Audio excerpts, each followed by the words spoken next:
যোগদান সেইটো পাৰ্টীৰ হাইকমাণ্ডৰ ওপৰত নিৰ্ভৰ কৰিব কেতিয়া যোগদানৰ টাইম এণ্ড ডেট ফিক্স কৰিব। অসম গণ পৰিষদ সেইটো পাৰ্টীৰ ডিচিশ্যনৰ ওপৰত নিৰ্ভৰ। সোনকালে পাই যাব আপোনালোকে 1 সপ্তাহ 10 দিন লাগিব।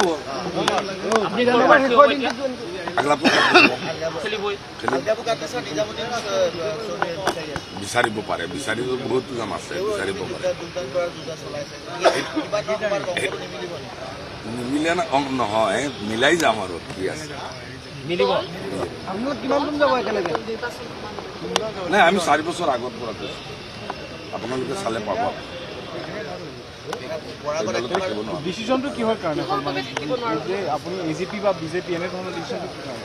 চাওক ৰাইজৰ কাৰণে কৰি আছো, আমি পলিটিক্স নিজৰ কাৰণে কৰা নাই।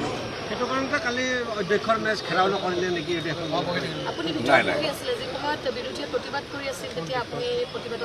আহি প্ৰতিবাদ দেখিলে, কালিয়ে দেখিলো প্ৰতিবাদ। হয়, প্ৰতিবাদটো কালি যোনে দেখিছে, আপোনালোক যেতিয়া আছিলে আপোনালোকে ক'ব পাৰিব। হাঁহি প্ৰতিবাদটো কালিয়ে দেখিলো।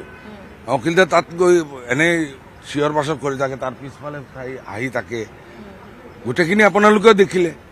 ফাৰ্ষ্ট টাইমতে প্ৰতিবাদ কেতিয়া কৰে? মানুহে যিটো ডিপ্ৰাইভ হৈ যদি হাঁহি প্ৰতিবাদ কৰে, সেইটো মানুহ দেখা কাৰণে কৰিলে না অগপহে চিন্তা যাব কিয় নাযায়, যাব। আমাৰ লগত আৰু 2জন আছে।